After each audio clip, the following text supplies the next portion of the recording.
This is Coach Lance Leo, and I look forward to spending approximately 4 minutes with you going over what I have had the privilege of observing with countless of hours of analysis of video and with many different triathletes of all different abilities. And that is the top three observations I've had or made when analyzing this film that ultimately dictate swim mechanics. That being said, what I have come to find ultimately is it's the need to survive, and that's what dictates everything. Without oxygen, you're not going to swim. That's sort of a no dust statement, but it's truthful. We aren't fish. We don't have gills. And so as a result, the following, this being the first one, the front hand brake will be one thing I see almost every time when I get an athlete in the water. That left hand drops and creates a false sense of balance and also creates the ability to slow down just for a moment, a tenth of a second, to allow that athlete to rotate it just enough to get the oxygen in. I call that two goggle breathing. And that again is very, very common, but not efficient. Here we see from the side the athlete dropping his left arm down. Again, it creates that break, um, what I call the water break, that allows him then to rotate just enough to look directly up to the ceiling, get the oxygen in. However, this really slows down forward progression.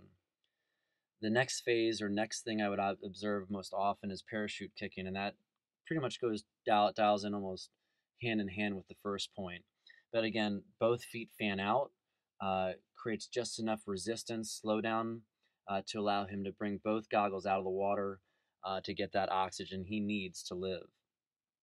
This young lady also drops that right arm down, kicks out the opposing leg, and creates again that water break to pull in the needed oxygen.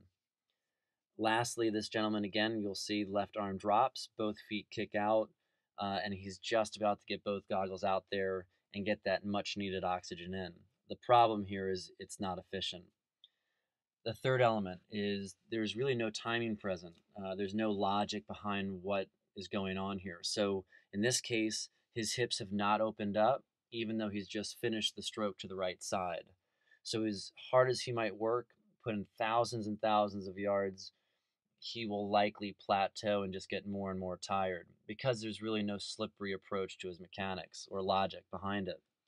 Here we go with another gentleman. Right arm is actually not at all extended. He's trying to engage the water. So there's really no extension again in this stroke either.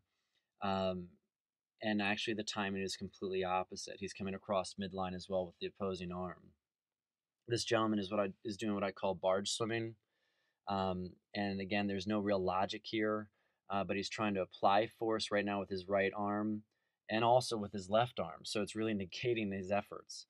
And then lastly, here you'll see again this left arm is or should be in full extension. Right arm should be the propulsive arm. So there's a lot of variables here that are going in against each other and ultimately increases a tremendous amount of frustration.